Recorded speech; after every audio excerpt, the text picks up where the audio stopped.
¿Qué fue, mi gente? Es John Aqua. Vive. En esta oportunidad tenemos lo que es la noticia más grande en Colombia actualmente, que involucra al hijo y al hermano de Gustavo Petro, el presidente de Colombia, y que, de ser ciertos los alegatos en contra de ambos, podría también potencialmente involucrar al propio Gustavo Petro, por lo menos al financiamiento de su campaña. Entonces vamos a hablar de lo que ha llevado a que la Fiscalía General de la Nación le abra una investigación a tanto el hijo mayor de Gustavo Petro como a su hermano. Esto vino después de que el propio Gustavo Petro el jueves pidiera que se abriera una investigación a sus propios familiares. Entonces, al parecer, Gustavo Petro está tratando de implicar que si algo indebido ocurrió, él no sabía nada de eso, fueron ellos, yo no lo hice, así que investiguenlos a ellos. Entonces, vamos a ver qué tan plausible es esta potencial excusa y vamos a ver de qué forma podría repercutir esto en Gustavo Petro a medida que empezamos a indagar un poco más en qué exactamente es lo que ha pasado. Resulta que, para empezar, la ex esposa del hijo mayor de Gustavo Petro, Nicolás Petro, Dai Vázquez, es una mujer que hizo una entrevista con la revista Semana, donde acusó a Nicolás Petro de recibir dinero de empresarios a los que hacía creer que contribuían a la campaña presidencial de Gustavo Petro del año pasado. También ella asegura que Nicolás Petro se relacionó con personas del mundo del contrabando y el narcotráfico y que condujo una camioneta que pertenecía a un contratista del gobierno. Ahora, la fiscalía está actualmente estudiando si ponerle una protección a Dai Vázquez, obviamente por los alegatos que ha hecho. Empezando con, por ejemplo, las 1.600 páginas de conversaciones de WhatsApp entre Dai Vázquez y Nicolás Petro. Hay una gran cantidad de intercambios bastante interesantes. Por ejemplo, uno de la mañana del 17 de junio del año pasado. Esto fue solo 2 días antes de la segunda vuelta presidencial, en la cual, según estos mensajes de texto entregados por Dai Vázquez a la revista Semana, Nicolás Petro le dice a Dai Vázquez: tenemos que sacar plata de aquí urgentemente. Dai Vázquez responde: ¿y para dónde? Nicolás Petro: no sé, pero tenemos que hacerlo. Dile a hermano, a tu primo, dice Dai Vázquez. No tienen dónde. Mete eso en la maleta. Dai Vázquez dice: mételo tú, eso pesa, yo no puedo. Entonces, al parecer era tanta plata que no podía cargarla Dai Vázquez por su cuenta. Tan pesada la plata, no la podía cargar Dai Vázquez por su cuenta. Después continúa Nicolás Petro: en una maleta, y dile a tu papá que traiga el carro urgentemente. Ahora, la angustia permanente de Nicolás por hacer lobby, conseguir plata e invertirla en una casa y vivir bien es muy evidente en estas conversaciones y así queda registrada en este intercambio que les acabo de leer. Ahora, entre algunos de los alegatos que se han hecho, se habla, por ejemplo, de que en el 2022 Dai Vázquez denunció que Nicolás Petro recibió 600 millones de pesos de parte del ex narcotraficante Santa López Sierra, conocido como el Hombre Marlboro, y otros 400 millones de pesos que, según ella, entregó el hijo del polémico Turco Ilzaca, aunque dijo que los dineros iban dirigidos a la campaña presidencial de Petro. Dai Vázquez asegura que su entonces esposo Nicolás Petro se quedó con todo para comprar una lujosa casa en Villa Campestre, en Barranquilla. Entonces esto vendría siendo 1.000 millones de pesos tan solo de esos dos individuos. Esto es poco más de $200.000, si no me equivoco. Ahora, hablando sobre esa supuesta propiedad que quería comprar Nicolás Petro, era una propiedad en Barranquilla o cerca de Barranquilla, la cual tendría un precio de 1.600 millones de pesos, entonces 300 y pico de mil dólares. La mujer cuenta que alcanzamos a entregar el 60% del valor de la casa, o sea, 793 millones de pesos. Adicional a esto, se conoció que la vivienda fue arrendada en un primer momento para esta pareja, Dai Vázquez y Nicolás Petro, pero que, según la revista, tenía un contrato con opción de compra hasta junio del año en curso. También se habla sobre cómo la mamá de Nicolás Petro fue a visitar y Nicolás Petro dice: ya llegó mi mamá. Dai le pregunta qué opinión tenía la mamá de la vivienda en la que estaban. Y él responde que esto parece una mansión, dijo Nicolás Petro. Adicional a esto, Nicolás Petro mencionó que su mamá le preguntó cuánto pagaba por el alquiler y que Nicolás Petro le dijo: le dije que era de un amigo y preguntó que si era traqueto. Si era traqueto, ¿ok? Porque obviamente, o sea, si esto verdaderamente es una acción indebida que solo fue una de Nicolás Petro y quizás del hermano, vamos a hablar del hermano más adelante, pero asumiendo que verdaderamente ni Gustavo Petro ni la mamá de Nicolás Petro sabían nada sobre lo que estaba haciendo Nicolás Petro con la imagen de su padre para obtener dinero y para obtener influencia. Em, pues obviamente tú llegas a la propiedad donde está viviendo tu hijo y tú dices, ya va, ¿cómo estás viviendo aquí? ¿De dónde sacaste la plata? Ya, yo sé cuánto dinero haces tú más o menos, yo sé de qué trabajas, así que ¿cómo estás viviendo aquí? Obviamente, eso sería una pregunta razonable, ¿verdad? Ahora, vamos a continuar porque también hay unos alegatos muy interesantes para los venezolanos en la audiencia, porque resulta que entre los alegatos que se han hecho también está un supuesto negocio que se iba a llevar a cabo con una pequeña empresa llamada Monomeros. ¿Ok? Entonces, uno de los capítulos más reveladores y que el hijo del presidente tendrá que explicar sucedió después del triunfo de Petro, el 28 de junio. Nicolás y Day estaban discutiendo por chat por una tercera persona con la que el hijo del presidente estaba hablando y él le dice que está trabajando algo grande en Monomeros, la empresa venezolana ubicada en Barranquilla. Nicolás Petro dice, tú no entiendes que se tienen que hacer inversiones. Esto es para una vaina grande que vamos a manejar. O si no, averigua qué es Monomeros. Así el mediodía de ese día, cuando Nicolás habló con Day al respecto, el intercambio, parte del mismo está aquí. Nicolás Petro, quieres vivir bien, pero no quieres invertir ni que yo haga lobby. Day Vázquez, o sea, me estás diciendo que tengo que ser interesada. Nicolás, no, que no quieres que yo haga nada para conseguir las cosas. En diciembre, cuando ya la pareja estaba divorciada, Nicolás empezó a temer que Day pudiera denunciarlo y contactar a algún periodista. Ya esa información la tienen enemigos. Entregaste mi cabeza en una bandeja de plata, le dijo.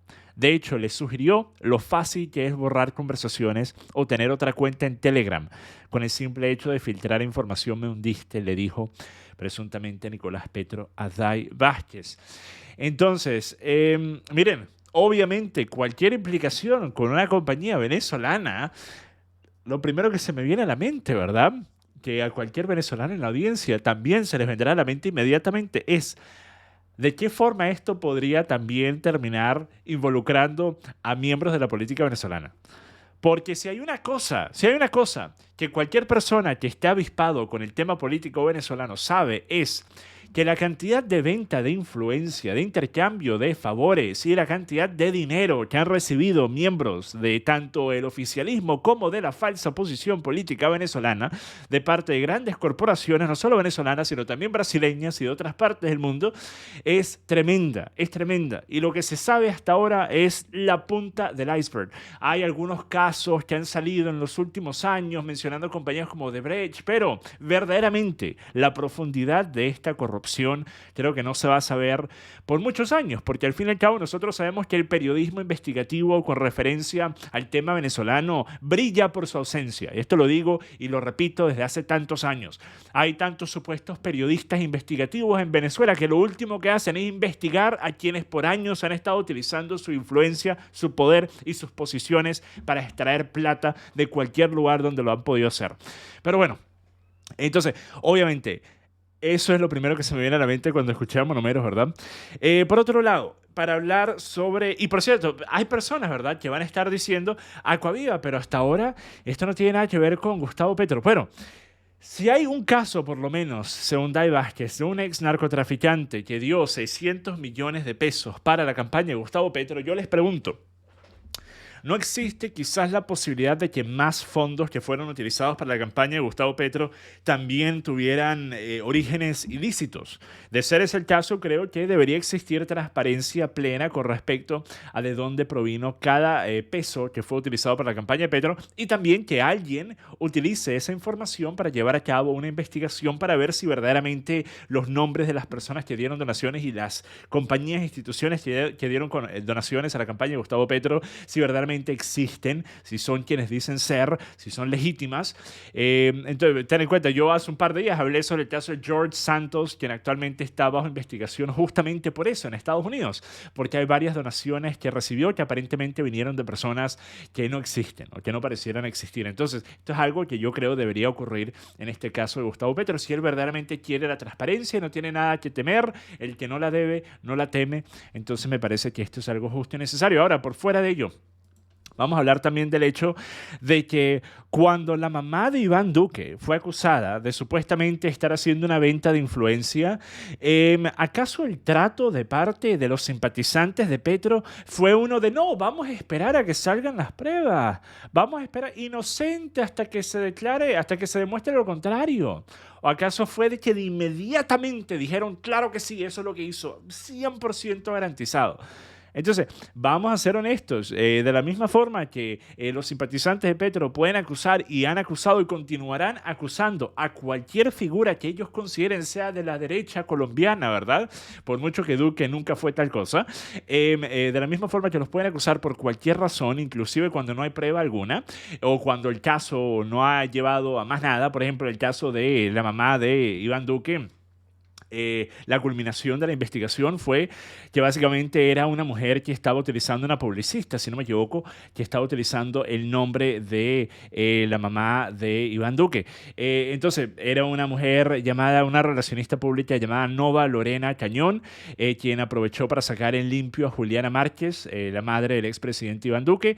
Entonces, ella terminó básicamente aceptando que ella estaba utilizando el nombre de la mamá de Iván Duque para hacer lobby y para presionar ante entidades donde ella tenía intereses en contratos, ¿ok? Pero una vez más, hasta el día de hoy hay personas que acusan a la mamá de Iván Duque de haber estado involucrada en corrupción y en la venta de influencia. Así que no pueden hacerlo ustedes y después decir, ay no, pero ¿cómo es posible que estén acusando a los hijos y el hermano de Gustavo Petro cuando apenas se está llevando a cabo la investigación? Yo no he afirmado nada, les estoy presentando las declaraciones hasta ahora que son solo alegatos de parte de Day Vázquez. Pero repito, no hagan algo que después no quieren que les hagan a ustedes, ¿ok? Ahora, para hablar sobre el caso que tiene que ver con el hermano, hay que recordar un escenario del Pacto de la Picota del año pasado, probablemente uno de los escándalos más grandes que ocurrió durante la campaña de Gustavo Petro y que involucraba a el hermano. Esto ocurrió el 8 de abril cuando Juan Fernando Petro, luego de recibir una invitación de los convictos de la cárcel de Picota para exponer las propuestas judiciales y de la paz de Gustavo Petro, ingresó a la cárcel. Ahora, él de esta visita a la cárcel terminó supuestamente metiéndose en un escenario totalmente accidental, una coincidencia, porque resulta que en ese encuentro le entregaron un documento dirigido al fortalecimiento de los derechos humanos, según dijo él la semana, que fue firmado por Iván Moreno.